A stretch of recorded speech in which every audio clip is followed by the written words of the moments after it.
this enrollment outlook. The analysis is intended to guide the board's decision-making process, not only for approving potential new charter applicants, but also for, as we've talked about already, reorganizations and also school expansions, which are the topic of tonight's conversation. This is intended to be an integral part of PCSB's process for evaluating whether or not applicants meet the standard of approval for need and demand. And this is in addition to whether they meet the standard of approval for having a high quality model and being financially sustainable. So the purpose of this enrollment outlook is to bring to bear the population and enrollment trends to determine essentially if a school is likely to meet its enrollment targets. That's at the core of the enrollment outlook along 3 metrics. And I don't have PowerPoints to bore you, but just wanted to briefly go over the 3 metrics. The first is just broadly, are there enough seats expected to come online in the system over the next 5 years to serve additional students in the future? This is based on enrollment projections using DME's modeling. The second is looking at whether or not there's demand for a specific school's approach. And this is based on waitlist data compared to entry grade enrollment, and with an option for schools for whom waitlists aren't a great indicator of demand, looking at re-enrollment for economically disadvantaged families. And then a third metric that looks at demand for a particular proposed geographic area. And this is based on the density of students or commuting patterns, based on existing commuting patterns. In addition to these 3 metrics, we are preparing this enrollment outlook for 3 versions of this enrollment outlook. One for pre-kindergarten to grade 12 schools with differentiated data by grade bands. Also for adult public charter school applicants with a different set of enrollment trends, and for alternative accountability framework schools, looking at the types of learners whom they serve. So our hope, and broadly PCSB's hope, is that this enrollment outlook gives the board and applicants a common systems level reference of how to evaluate demands, kind of if current trends continue, and it's can be supplemented by things like intent to enroll forms or work that the applicant does on their own to demonstrate demand, but this gives a common set of facts for what we see at the systems level. So and this could look differently, the way that this is used could be different for different types of applicants. For an expansion, it could be that the board is very interested in demand for the particular approach because the school can demonstrate that there's a very strong level of demand for their current model. For a reorganization, it's maybe less relevant how many additional students are coming online because you're talking about combining 2 schools. For a new applicant, maybe it is this number of students more broadly expected in the system to think about whether or not you're able to attract those families who are not necessarily already kind of planned for in a way. And just to reiterate what Dr. Walker Davis said and what Hannah was mentioning, this kind of bringing in this sense of need and demand is going to be increasingly important in a system where we are expecting lower enrollments in the coming years. And this is a reversal of the growing pie, as you know, that we've been seeing over the past 20 years or so. And especially starting to see it in pre-kindergarten and also see it show up differently in certain parts of the city. So I'll stop there. Excited for this conversation. Thanks, Chelsea. Before I ask our other panelists a question, I wonder if there's any clarification that board members want to ask Chelsea right now before I move on. Can I ask one point of clarification around the enrollment outlook data?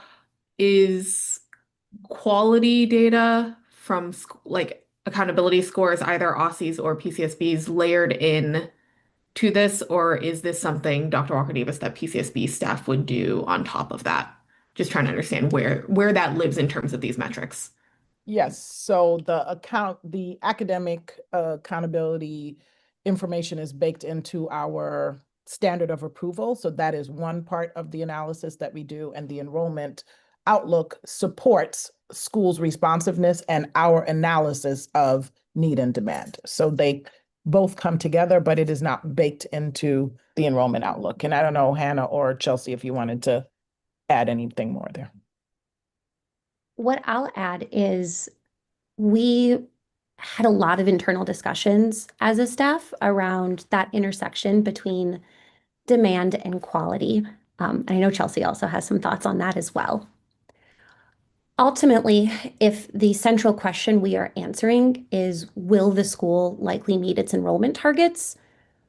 We're thinking about the ways families approach choices, and Aspire or DC School report card scores may not be that number one factor that a family bakes into that decision-making process. Now, as an authorizer, it's part of our vision that our schools are quality as defined by these frameworks we've developed, like Aspire. But we recognize that enrollment can represent a different set of decisions that a family makes. So we wanted to be able to present to the board when it's making a decision, like both of those considerations. Okay, I know we're doing clarifying questions during this part, so I'll stop there. Yeah, sorry, I probably gave you way too much food for thought there. The short answer to your question is both factors are in the standard of approval for a policy decision, but the enrollment outlook stands alone in terms of defining need and responding to need and demand, separate and apart from academic accountability. Other clarifying questions here? I thought I saw Treasurer Stanley Beatty. Yes, thank you, Dr. Walker Davis. Just a couple questions. So I'm framing this correctly. The enrollment outlook, is that an annual document, or what's the timing on that? Yes, it's similar to our what used to be called the sector planning supplement. So we would update that every time we have new enrollment information. Yes. Okay. And then Ms. Coffin, I just have a couple questions for you, and excuse me, I'm doing this from my notes because we don't have the actual enrollment outlook, right? That's pending, and we didn't have anything in terms of pre-reading that ties to that. Okay, so then your first point about, I guess, sort of the three aspects of the enrollment outlook, you noted that the first one is, are there enough seats to serve students in the future? When you say enough seats, are you identifying the number of seats, or what does enough mean?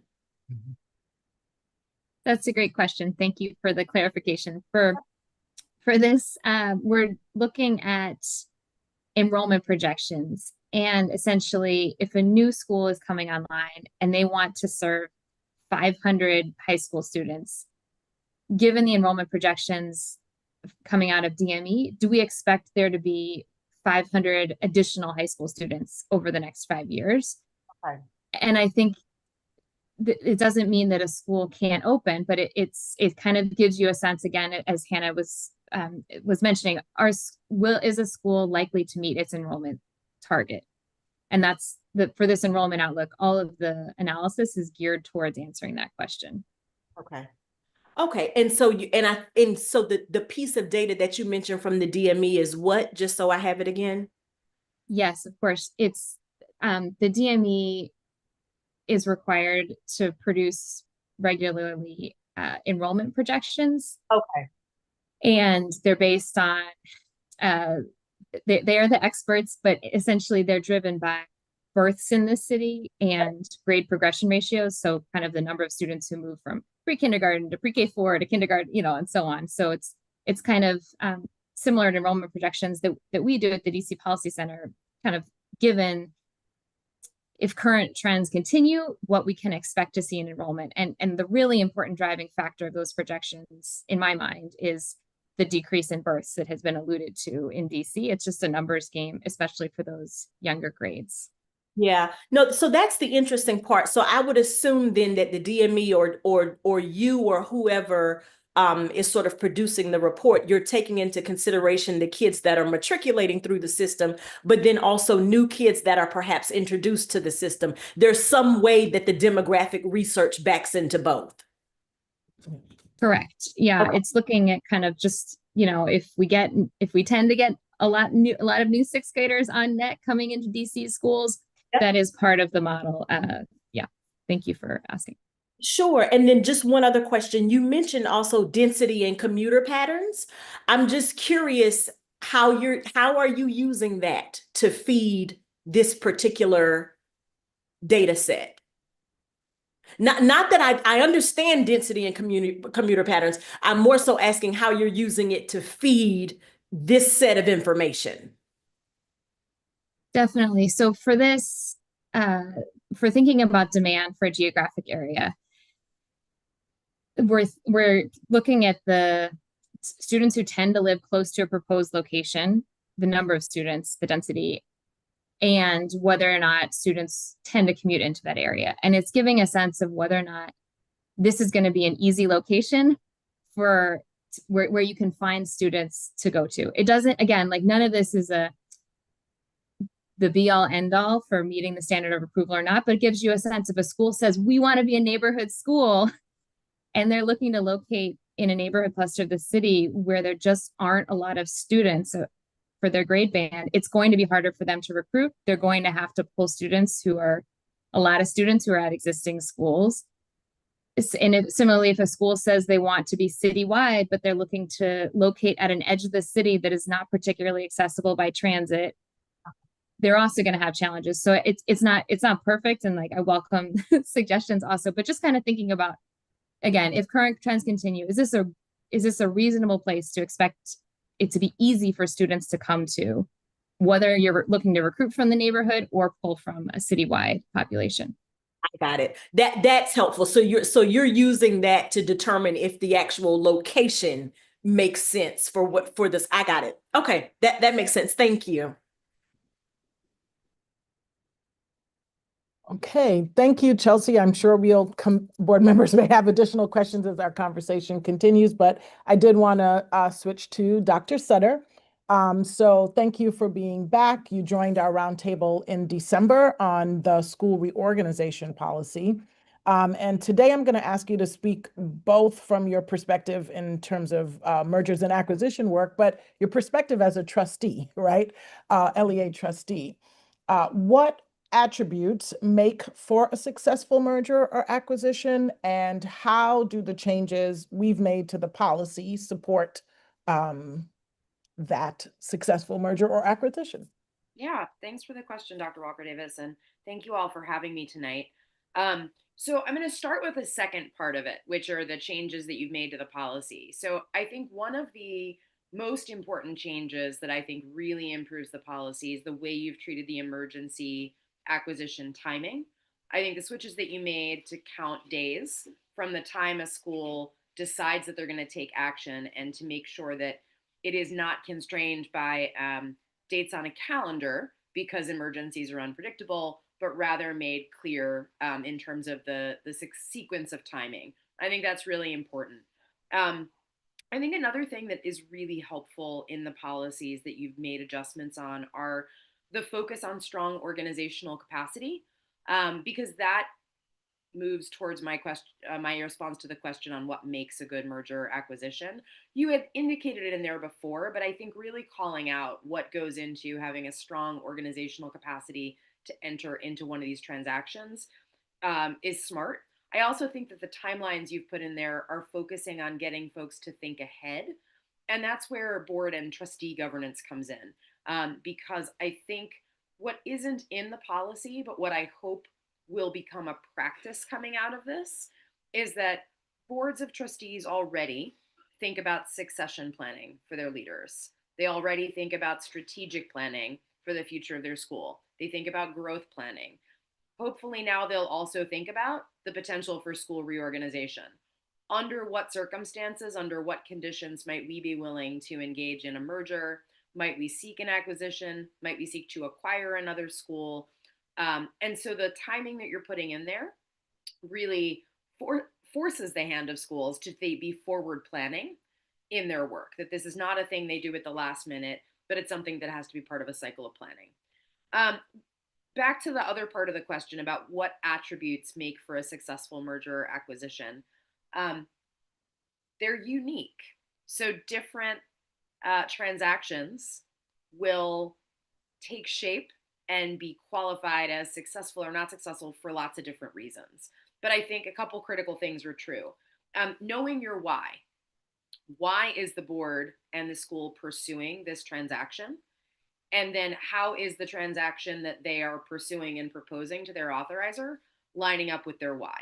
Are they seeking to grow and they realize there are schools in the city that may not be growing because of quality reasons? So they're a quality school with high demand. By gaining access to another facility in another neighborhood or with another an organization that is not seeing high quality, maybe that's a way that they can grow and meet quality demand in the city. So I think knowing the why is really critical for a successful transaction. I think being clear that you have strong governance capacity to undertake this work.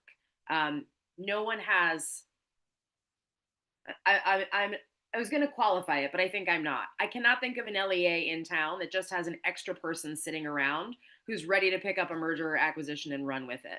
So you need to have strong governance capacity so that you're supporting your school level, LEA level staff in the work of doing due diligence, working through the questions, having board to board conversations about these transactions, because ultimately the boards need to be involved in the approval of even a desire to go forward and pursue this with their authorizer. So I think that strong governance capacity is a second thing. And then I think the third thing is the focus on children. What is the outcome for kids that's going to make this successful? I think should be a core of the question. Beyond just the why of why is your organization entering into this transaction, there's the question of, are you serving more students in a setting where you've got a really long wait list? So there's high demand for your programming and no access at present. Are you increasing quality because your school is knocking it out of the park and you know that some of the schools around you or some of your potential partners are sort of hanging out in the middle and you think you can value add to that? It's got to be about what is going to be good for children. And I think ultimately on the back end, as we as a city do our research on transactions that do take place, we should be asking ourselves, what were the outcomes for kids and how are we using that to continue to inform transactions that go forward?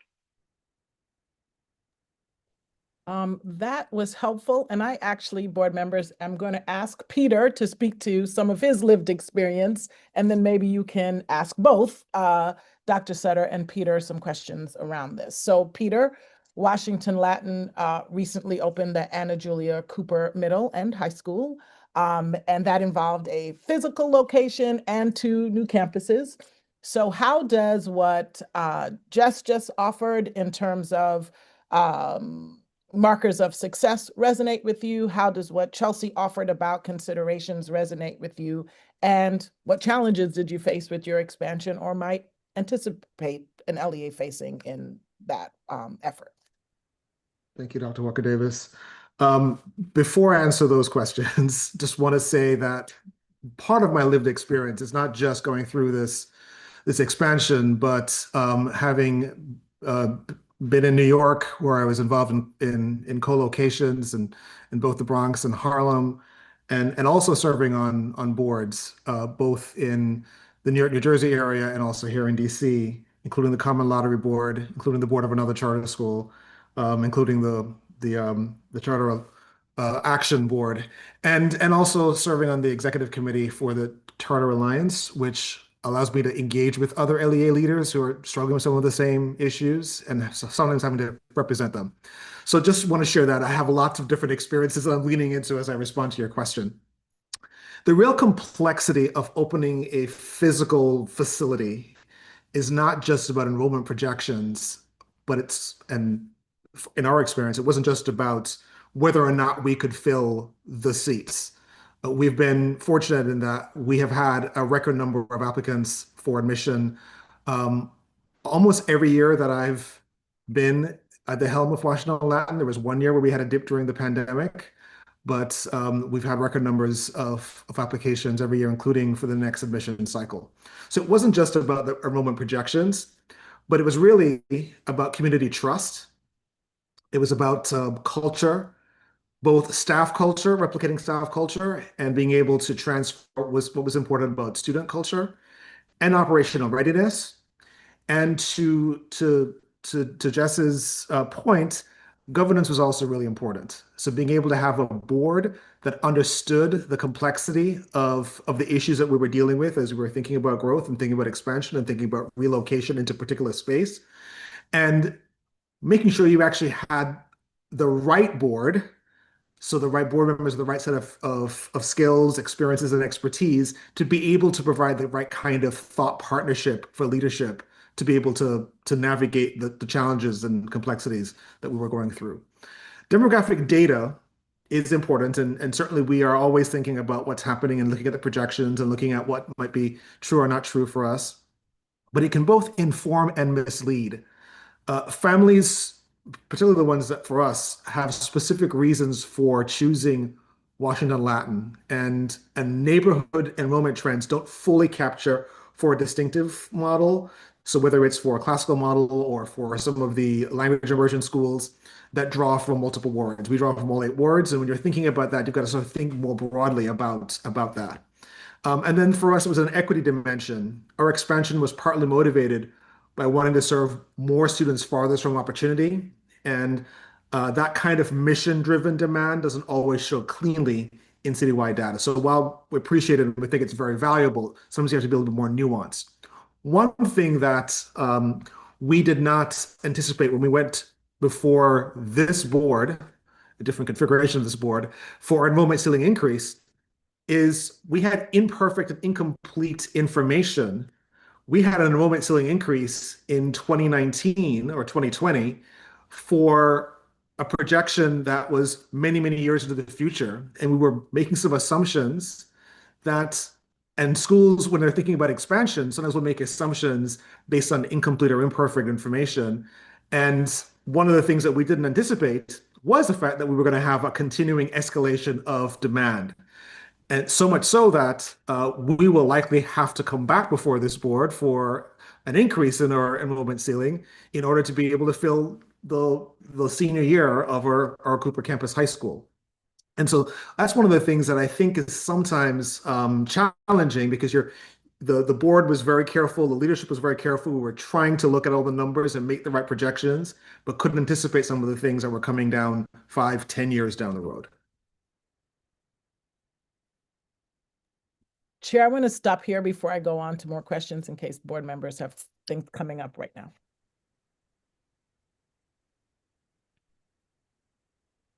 Anything coming up pressing before I add some more complexity to what we are examining? Board Member Salmon?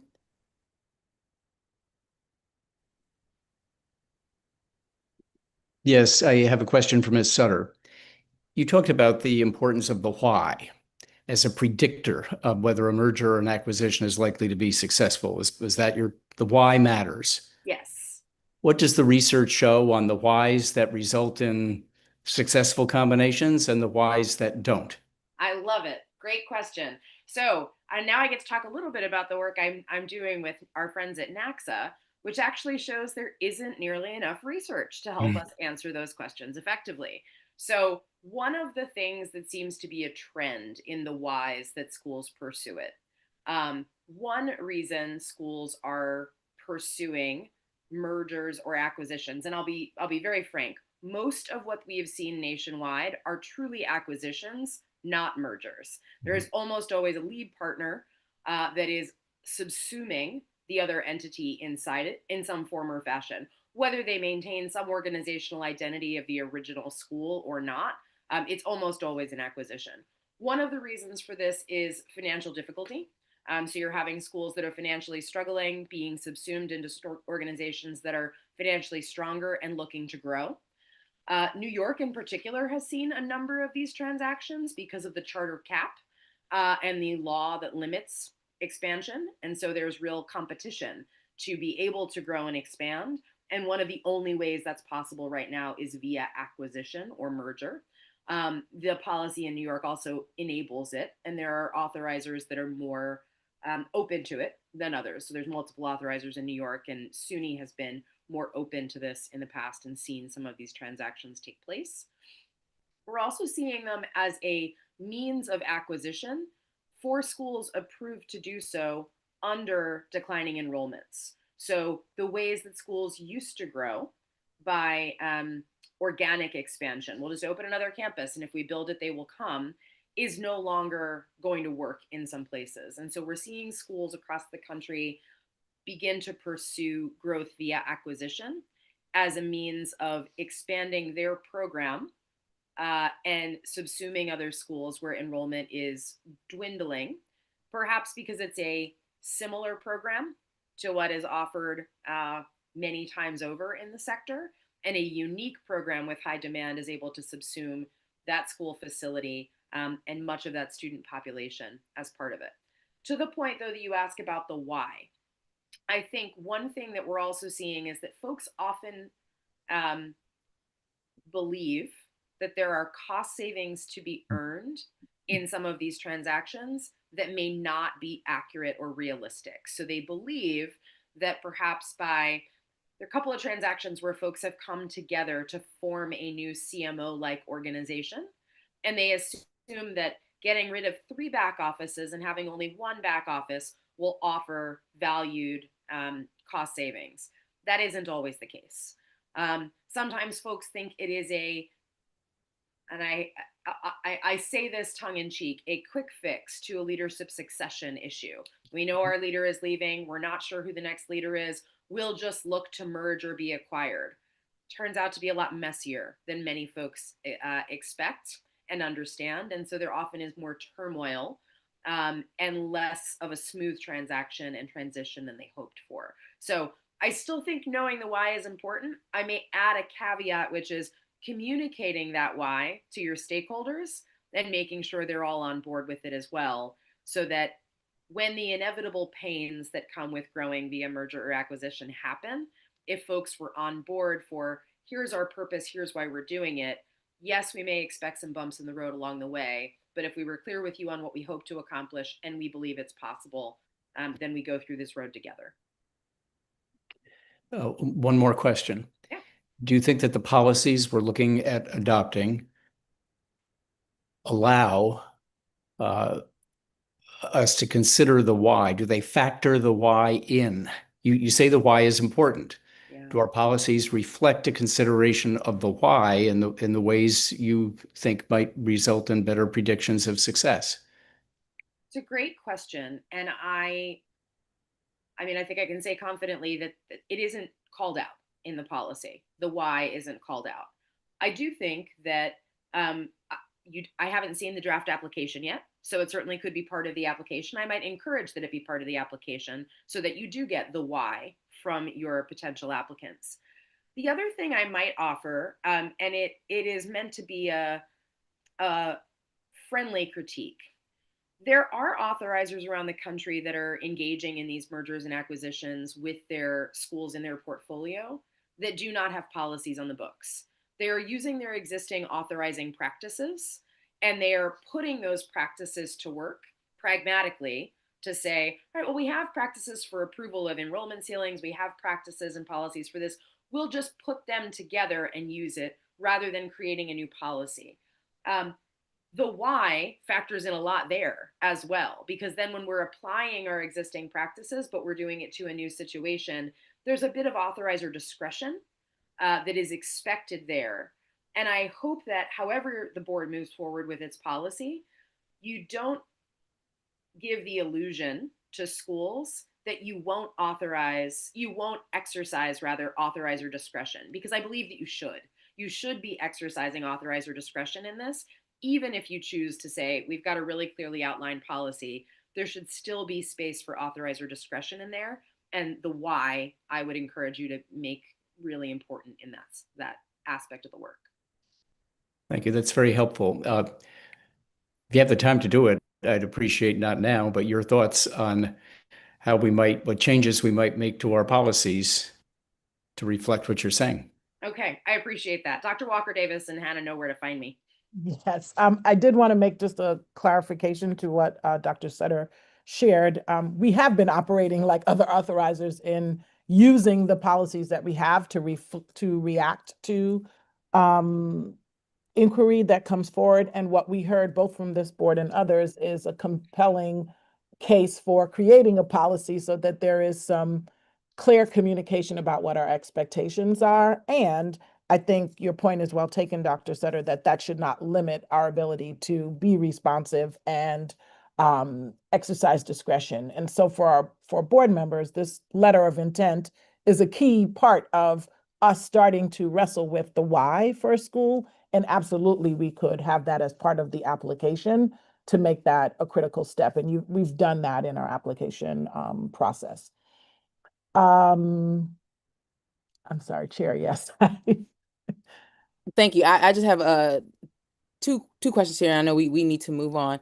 Dr. Sutter, thank you so much. And again, Mr. Anderson, thank you for being here. Dr. Sutter, if we get governance right in this policy, what will actually be different for boards a year from now, right? Like, what are the conversations? What behaviors should we expect to see based on the policies that we put forward? Just curious. Yeah, it's a great question, Chair. Thank you for that. So I think one thing is, I'm on the board at UYang, and we just went through a strategic planning process. We did not talk about this in our strategic planning process. I would hope that a year from now, with a policy like this on the books, any board that's engaging in a strategic planning process is including a question in their strategic planning process around under what conditions might we pursue anything like this? What would be our non-negotiables for why we might pursue an acquisition, whether for our own growth, or where we might see that as an off-ramp for ourselves and our school. I should also say, I've said this in a few places, so I never remember who I say it to. I think it's really important for schools in this moment, as enrollment is changing and our funding sources are changing, to ask themselves the question of what was our mission and our purpose in the first place, and how are we doing with respect to it? So are we still on track to be able to accomplish our mission for the kids and families we said we were going to serve? If we are, full steam ahead. If we are not, what comes next? And there are a lot of options that a policy like this lays out. There can be a passing of the baton. We've run the race as far as we can. We don't want to leave kids and families in the lurch. Who can we pass the baton to, whether via a merger or seeking an acquisition? Maybe the answer is we believe we can do it, but we need a partner in the work. So we're going to find another organization aligned in mission and vision to come together and merge with us, because we still think we've got something to do in this mission, but we can't go it alone anymore. We thought we could, but we can't. And I think that's especially true for single site standalone entities that may find that there are limiting factors in their ability to hit their mission. And then I think there's the third option, which is the hardest, but which is the question of, we set out to meet our mission and circumstances are not allowing us to get there. How do we leave as gracefully as possible, leaving children and families with the best set of next options so that we do not run ourselves and them into the ground, but we leave with our dignity intact, with their options intact, and in a way that preserves what we tried to set out to do with integrity.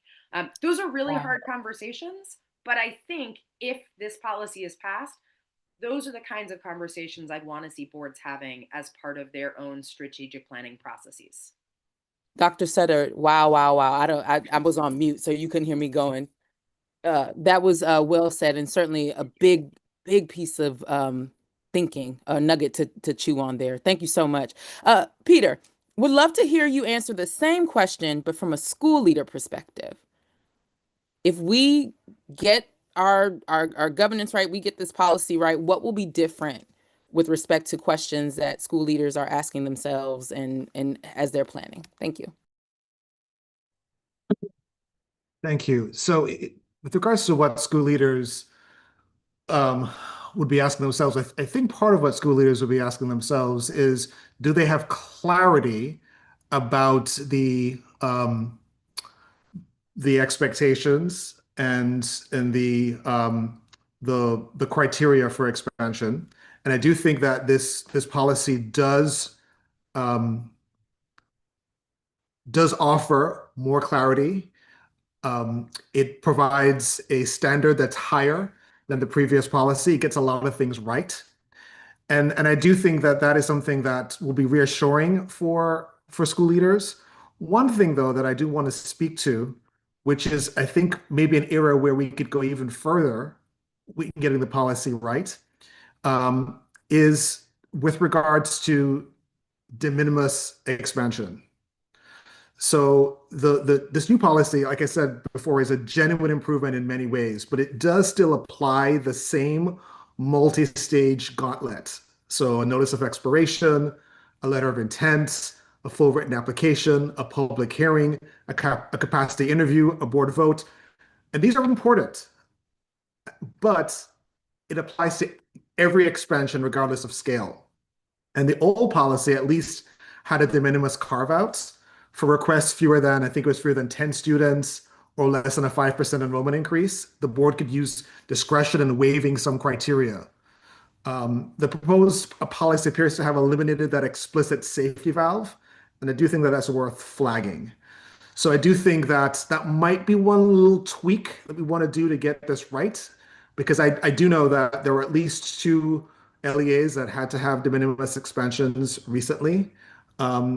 And selfishly, we were going to have a de minimis expansion that's going to be coming down the pike in a couple of years. So given that, I do think that that could be some area for getting this policy right. But I also, even from my school leader seat, do think that governance capacity is another area of importance. And yes, if we get it right, we might think differently. There might even be a different approach, a separate interview to really get a better sense of governance capacity. Because I do think that one of the areas that often gets overlooked is the extent to which governance capacity can undermine the success of an expansion. Thank you for that. Fantastic. I'm going to get Board Member Secretary Marino, my apologies. I want to get you in for your questions. Thank you. Thank you. First of all, thank you all for being here tonight and for sharing your expertise so generously. And I want to thank the PCSB staff for all the work that's happened on these policies over many, many months and the engagement that's happened from many folks who are not in the room tonight but have contributed to these policies. I know we're short on time, so I'm going to ask a couple questions, and very brief answers are okay in the spirit of getting more folks into the discussion. I'm trying to get my head around kind of order of magnitude of impact of these policies as currently written. So I want to focus on school reorganization. From conversations that each of you may have had informally with school leaders, do you have a sense of how many LEAs are actively considering taking advantage of one of the school reorganization pathways? And again, as currently written, what's your assessment of order of magnitude of impact of these policies? Should we be expecting minimal change, lots of change, huge shifts? Yeah, so anyone can answer those questions. So I'll just jump in and say, in terms of my conversations with other school leaders, the number of leaders that are thinking that they're going to be involved in mergers and acquisitions is small. There are a number that are wondering whether this might be something that they have to consider in the future for the purposes of sustainability, and wonder what might be the recourse available to them if they need to go down this path. But that's separate from saying we actively want to merge or acquire. So at this point, there might be two or three that I've spoken to that say that's something we would consider. But the majority of those that are thinking about this policy are thinking about what might be a lifeline that we might need to pull on in the event that we need to have better economies of scale, or we need to respond to some of the stressors in the environment. I'm going to double down and say I think Peter's exactly on track. I would also say two or three, but I want to go to something that the parent, Ms. Garn, offered earlier about matchmaking.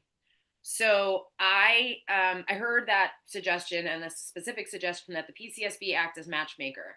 There is a deep divide among authorizers around the country right now as to whether or not it is appropriate for an authorizer to play the role of matchmaker.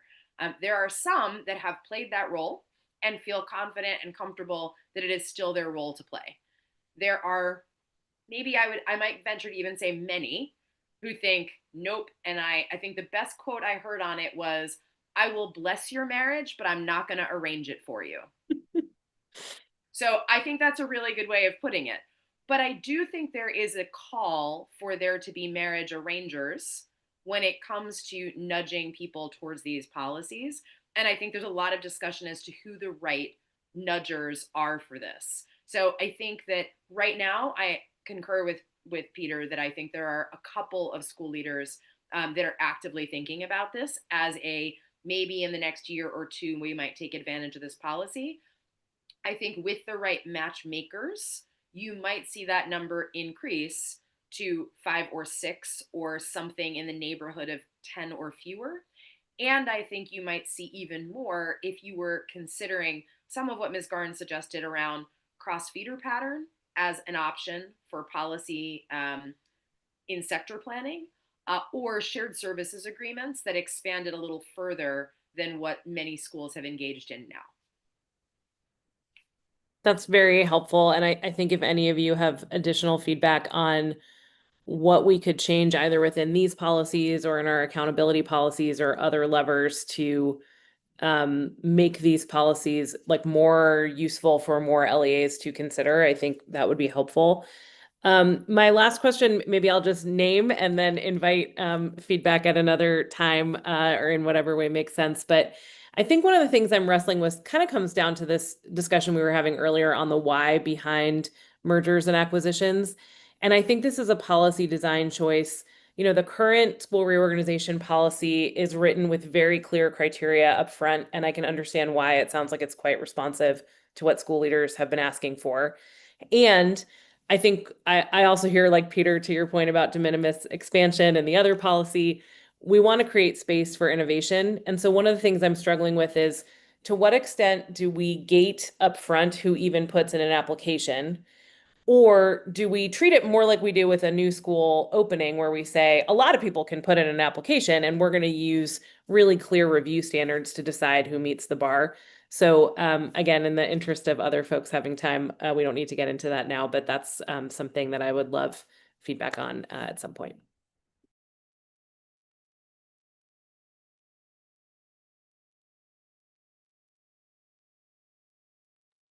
Thank you, Secretary Marino. Dr. Walker Davis, I want to go back to you. I know you had another question before we keep moving. Yep. I have one last question.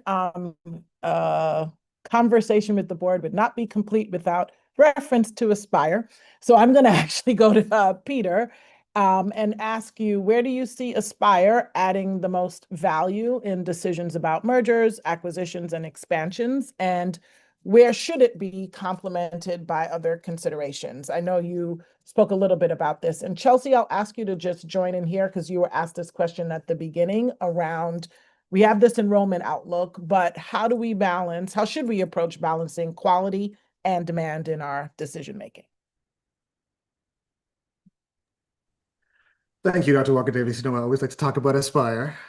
And so I think Aspire, one of Aspire's underappreciated virtues is that it forces schools to be honest with themselves before they pursue growth. The minimum eligibility requirements, level 1 or 2 for at least 2 of the preceding 3 years, means a school can't paper over academic weakness with an ambitious expansion narrative. I do think Aspire creates a common language across very different models, which is very important. In fact, one of the things I think I said to someone recently is that Aspire is valuable as a floor. It ensures that any expanding school has demonstrated genuine quality before being permitted to grow.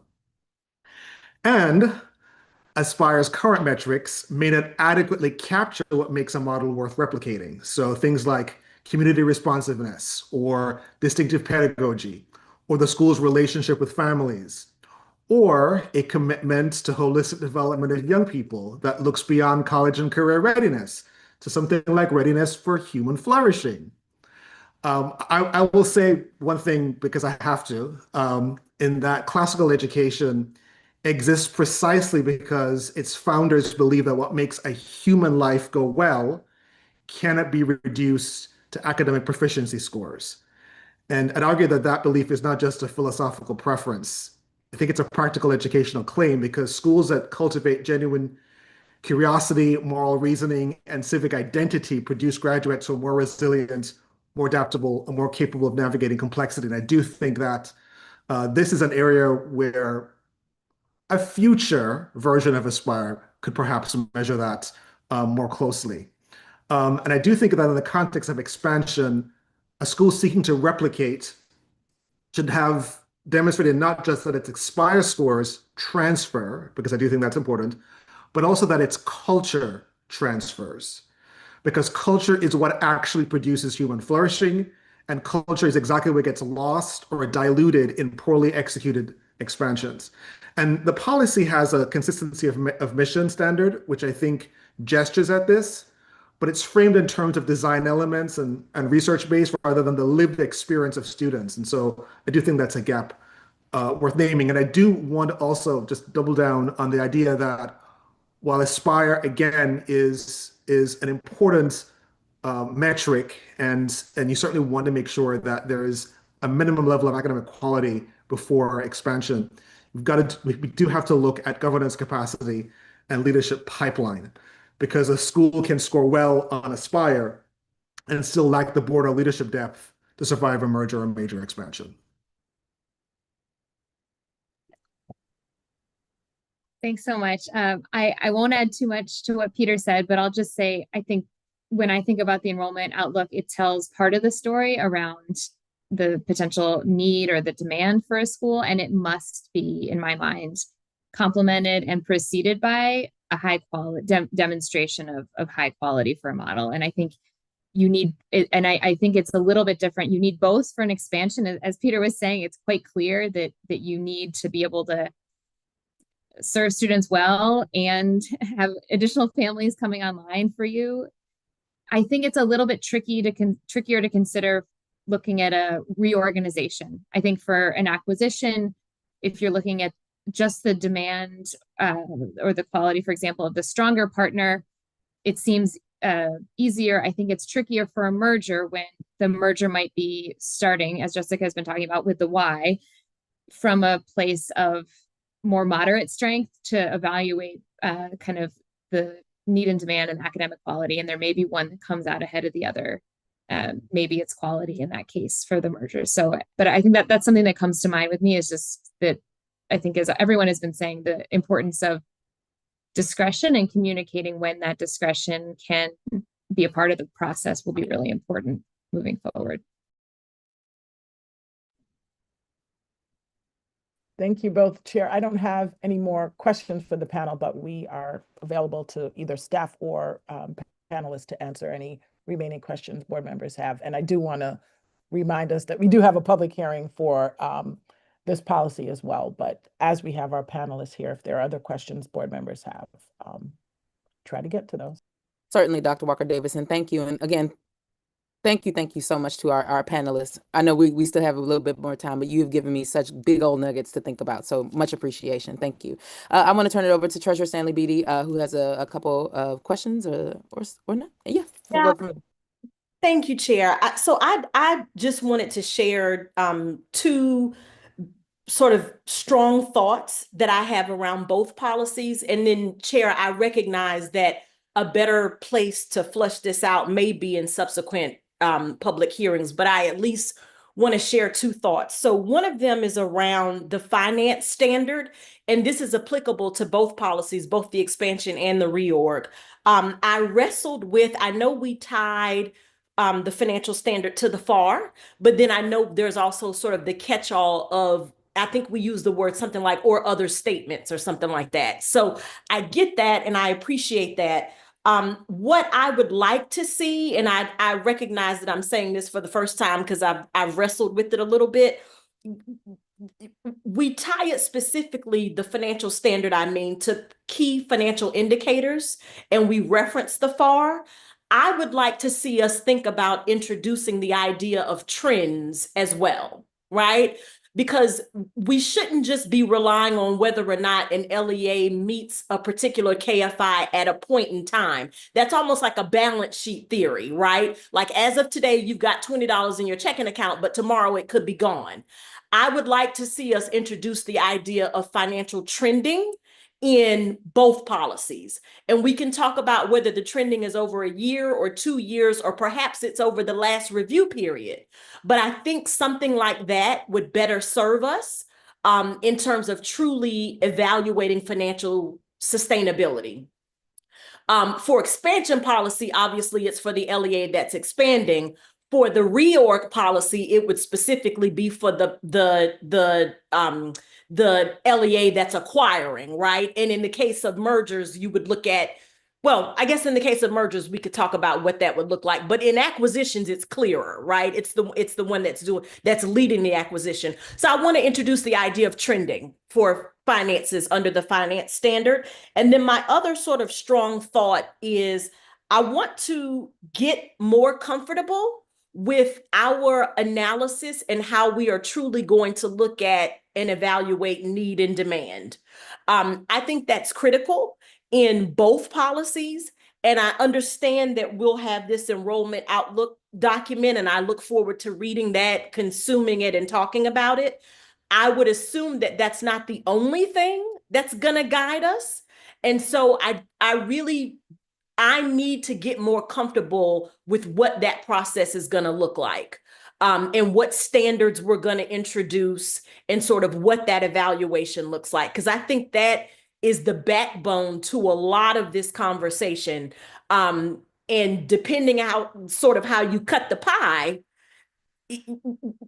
decisions would really rest and fall with need and demand. So I need to get more comfortable with that. So those are my two strong thoughts. And then my last question was to Hannah. Hannah, you mentioned that you were going to get back around to population shifts and sort of the importance of those in terms of roadblocks and sort of that big idea. Perhaps it may not be today in this session, but I want to hear from you and the team about this idea of population shift and how you're thinking about it. And I'm assuming that it's more contextual than just demographics. Yes. And I can point out, we can have some more conversations. I can also point out some resources that you might want to be exploring yourselves. But to a point I made on one of those slides, when we are considering factors like declining birth rates, or even like a school's capture rate in the lottery, when we're considering where schools are located across the city, there is variance. So there is a narrative that is emerging citywide. And then when we look at some like either neighborhood cluster specific data or ward specific data, you get some more nuance there. And so that's also what led us to structure those 3 questions that Chelsea laid out, thinking about those different factors and the way that data shows up in different ways there. Thank you. Thank you for that. Great questions, Treasurer Stanley Beatty. Certainly juicy there too. Real quick, before I turn it over to Vice Chair Yan, I want to build off of really quickly what Treasurer Stanley Beatty mentioned, particularly around the sort of the enrollment trends. And it made me think about sort of a question around, when we think about all this, we have the data, we have our definitions, we'll have our protocol, et cetera. But where does the lived experience of the community and their insight, and sort of where does that live with respect to the need to push or challenge what the data is telling us? Because at the end of the day, we have fabulous policies, we have wonderful data that will tell us yay or nay whether this makes sense. But I'm thinking about the human beings who would need to enjoy this particular product? Like, where does their lived insight, lived experience and their insight sort of show up? And yeah, and how should we be thinking about that? And then I'll turn it over to Vice Chair Yan. To clarify, are you referring to a applicant's proposed community or like the surrounding community for a proposed location? I think both, right? What I'm wrestling is with the sort of limitations of data. We can get it crisp, clear as much as we want, Yep. but I'm thinking a lot about, like, at the end of the day, data tells us a story, but there's lived experience that folks have, and that's going to, of course, determine whether or not they decide to engage in a new school. So I'm thinking about. Yeah. I think the two policies under consideration, as well as our charter application guidelines, set high bars for community engagement. It's right now, those conversations happen now as schools explore some of these pathways. We have another, and they would be represented like in an application. They also happen as we go through that public approval process, right? So through public comment being submitted, maybe additional, like letters from ANCs, for example. That's something we need to give great weight to. But I have some other ideas that I think we could explore together. Even what Dr. Sutter was saying about some other authorizers made me think about some practices that I've observed that we have not explicitly required here in DC that might be worth considering. Okay, just something to noodle on, because at the end of the day, data tells us one story, but the folks who I get, yeah, I get your, we should, we should think about that. All right, Vice Chair Yan. Thank you, Chair. A couple thoughts and questions mixed in. The first just around need and demand, picking up where Treasurer Stanley Beatty left off. And my initial question around the overlap of enrollment outlook and Aspire scores. I do think that for us as a board, it is important for us to look at that overlap, even separate and apart from reviewing an application as it comes in and reviewing the case by case, because I think there is tremendous value in us understanding, we have an area of the city that's growing and we have plenty of seats that can support that growth, but 80% of the seats are, I'm going to make this up, level 4 and 5 seats, right? And there's only 20% of the seats that are levels 1, 2, and 3. Or we have another part of the city where we have excess capacity, but that excess capacity, again, is met by schools that are not meeting our criteria versus an area of the city where we have excess capacity of very strong performing schools. I think all of that is information that helps inform just how we approach our entire process and how we think about our entire portfolio of schools, and where some of this conversation we think about nudges, and if we have a high performing school that's looking to expand, what are the areas of the city where that could be really important and helpful and valuable, and how do we take that information into account? So just wanted to close the loop on that piece. Pulling on the expansion thread, and Peter, this may be mostly a question for you.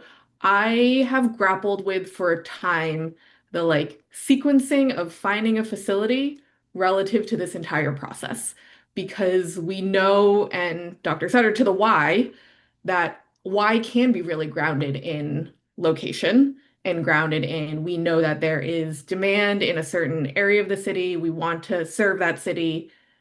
An application can get approved to serve that city, and then a facility is found 5 miles away in a different ward. So I'm just trying to think through where does it make the most sense to sequence the consideration of landing a facility in this with the operational realities of landing a facility. Yeah, my immediate reaction is that is the challenge that we wrestle with currently because of the realities of DC. We remain open to hearing creative ways to think about that. And we also balance that against, at the time that schools are coming to us, they do not have a facility procured. I would imagine they're not going to procure a facility if they don't know they're going to get a positive approval. And so we ask now for 3 areas that you would want to cite your school so that we're not pinned to one location. When we are approving an application, we have an understanding that it could be possibly 3 wards. And I think that gives the school, two, sorry. It gives the school leaders and teams some latitude to find space in the reality. I think we'll have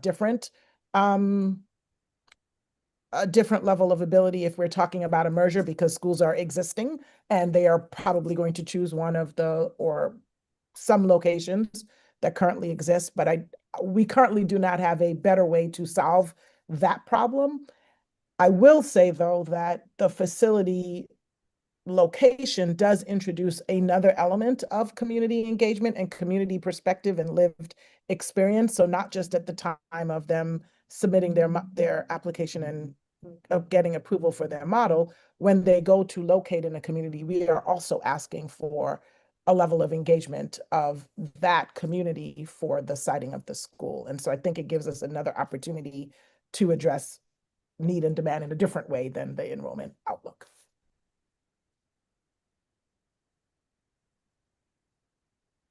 Did you want me to respond to that? Yeah, if you have anything else to add. One of the things that I almost hesitate to say is we certainly have demand in areas where it's been difficult to find facilities to respond to that demand. I'm thinking, in Ward 7 and 8, which is where Washington Land was looking to open or a new facility. And and despite years of looking, we couldn't find a place that was either available or affordable in Ward 7 or 8. And this is beyond the scope of this board. This is more of a larger issue for the city to grapple with. But as we think about the public schools as a whole, we might eventually want to think about the idea that a charter school could be a by right school in a neighborhood. And if that is the case, then there might be some facilities that are open, that are traditional facilities that should not perhaps remain open because of demand for what they're offering, that could potentially be made available to a charter operator that would be more welcome in that neighborhood, particularly if that charter operator operates a facility that is a by right facility. And I do think it's that kind of innovation. I've had experience with co-location that has been successful in New York, and co-location is another possibility. But I also think thinking about what is the by right option for students in a particular neighborhood where there's great demand might be another way of approaching this challenge. Thank you. Appreciate that. Very big question for all of us. And then I think my last thought, I feel like Maura posed a very big question and then left that a little open, but I do want to echo that, and Peter pulling a little bit on this thread of like making sure that we're not stifling innovation with our policies. I think writ large, I agree with us having the policy that we have in place around expansions, around acquisitions, and then very much so around emergency acquisitions. And I think that's an area where we do have to have a very clear process because of just the speed that we're moving with the need for stability for families. Mergers is the one in particular that I'm just thinking about, how do we make sure that we are not stifling innovation here? And I think most particularly this level 3 stage gate that I know that I've brought up in previous board meetings. Dr. Sutter, I'd just be curious your thoughts to hear, especially given what you've named around mergers are not very common in general, right? It's hard for us to study this because of just how limiting it is. I think I've thought about, do we treat this just like a new school application? And does that encourage schools to think about mergers in a certain way rather than think about it as a quick fix? Like, you are creating a new entity, and therefore us saying that we're treating it like a new school application sends a signal a bit to how boards should govern and think about that approach. Just curious for your reactions there. Yeah. I think the concern of stifling innovation is a good one. It's one I'm glad that the authorizer is grappling with and thinking through. Um, because I will say, when I first read the first iteration of the policy, and you've made a lot of changes since then, one of my immediate reactions, for the merger piece was the question of, can I even imagine any scenario in which schools in this town, with the leaders that lead them, would make that choice? And I say that because humans are human, right? So if you have been a founder of a school and you are running your thing, making the decision to no longer have it be your thing, but instead to pair together with another leader would be an unusual decision. I know of one honest to goodness merger that I've spoken with a leader about, and their story was really unique, where they had been a fellow with Building Excellent Schools with another leader who opened the same year at the same time. And as they grappled with the constraints of their context, they were operating in Los Angeles, they found that it was actually going to be more advantageous for them to go it together as a single school entity with both of their leadership and experience co-leading than it was going to be for them to try to continue to run individual schools. They were both 1 year into their operations when they made that call. So it was early in the life cycle of the school. It was leaders who were already known to one another and copacetic, who had co-written their applications for their schools, who were dealing with contextual factors. We're not at that place in our city right now, where that kind of origin story is likely to happen. So I don't know, maybe a good thought exercise for the authorizer to go through is, can you envision an origin story for your merger policy as written, given the LEAs that exist, where they are in their life cycles, what kind of challenges you see them facing from an authorizing perspective, and maybe trying to sort of scenario plan and game plan out, like, can you envision that would be a good exercise. I'm always mindful that there are things that we haven't thought of yet. And so leaders may be out there cooking something up that you haven't envisioned. So making space for that, I do think, is a thing that I'm glad the authorizer is thinking about. And I hope that you will continue to ponder and consider as you look at this policy. Great, thank you. Chair, that's all my questions, and just want to say thank you to our panelists for engaging in this discussion. This has been incredibly helpful for me. Thank you so much, Vice Chair. With that, I just have one final question, and then we'll move to closing this out. Again, you all have been incredibly generous with your time and your perspective. So again, immense gratitude. With these policies, if we get this right, the data, the governance, execution, from each of your perspectives, what will actually be different for students and families in this city? And how do we make sure that we remain anchored in every decision with that thought in mind? Like, what will actually, from your perspective, be different based on how the policies are written today?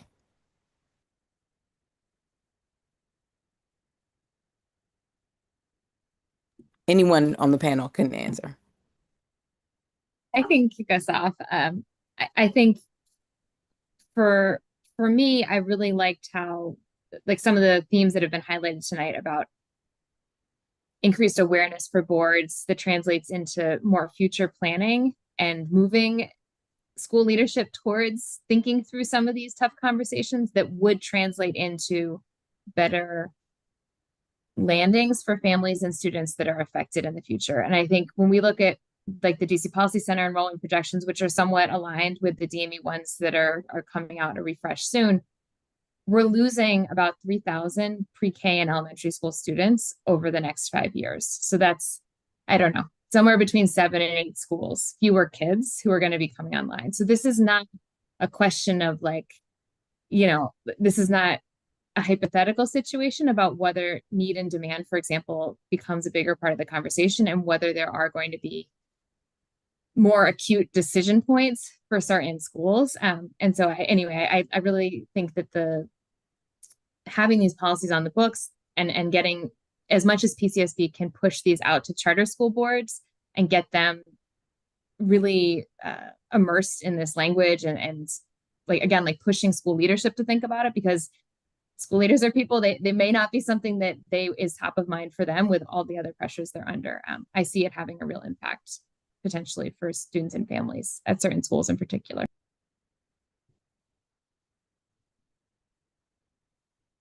I'm going to give you the last word, Peter, if that's all right. There you go. There you go. So I think, well, one, thank you for the great questions and thank you for thinking so thoughtfully about these policies. For me, and Dr. Walker Davis will not be surprised to hear me say this because she's heard me say it in multiple settings. I think the thing that will be different is when we see these enrollment changes and financial changes, there can be a sense of loss. What I hope that these policies provide for is an opportunity for a sense of dynamism within the sector. We have not seen as much movement as there once was in charter sectors like ours, where we've become mature. I think there's an opportunity here for these policies to create more dynamism, schools to be thinking differently about need and demand, and to be presenting families with new options for what their school choices can look like. And I think that we've had lots of change in our world over the last few years. Much of it has not been good, but change can be good. So I think these policies provide an opportunity for that kind of dynamic change with an eye towards what is good for children, what is good for the sector. It's hard to follow that, Jess. You actually stole some of my thunder.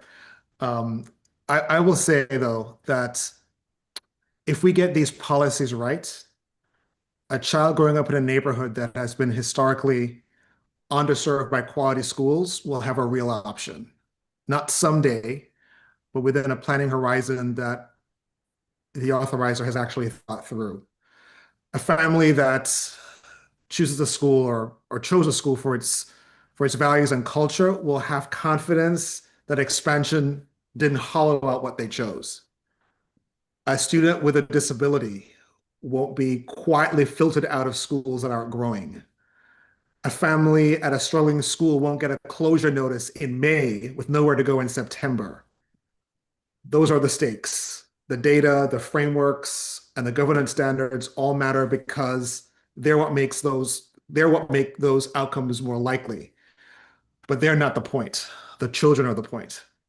And one last thing related to that is there is an opportunity. I know you asked about what will be different for children and families. And to that end, I do think that there was an opportunity here for school leaders to think bigger, to think more expansively, to go back to what was really the animating force behind the charter sector innovation. If schools have the opportunity to think big, not reactively, but to think creatively and expansively about what might be possible, and if there are fewer barriers, but there are supports in place to facilitate and support that big thinking. I'll tell you that I was a part of an LEA leaders meeting last week where we were invited to dream in ways that we haven't been invited to dream for a while. And it was inspiring to hear what leaders were talking about. But it does require, I think, boldness and not just policies, and not just the policies from the PCSB, but it does require us to maybe have a different relationship with a new city council and a new mayor for the future. So I would love to dream, and I want to dream big. And I do think that if we get this right, there's really an opportunity for us to do some amazing things for children in this city. Well said. You're worried about thunder. That was a mic drop moment. I like that. Thank you. Thank you all. Deep gratitude. You all have given me a ton, and I'm sure my colleagues a ton to consider and think about. And just thank you for your wisdom, your expertise, your experience in bringing this to the floor tonight. I also want to give a special thanks to our parents. Thank you for so much for engaging. We are doing this for your students, and we are doing this in service to you all. So having your voice here tonight means a ton. And so thank you and kudos to you all. Thank you to my fellow board members. Fantastic questions, rich discussion this evening. And with that, we have completed tonight's agenda. And if there are no objections, I now declare the meeting adjourned. Yes. All right. Take care, everybody. Good night.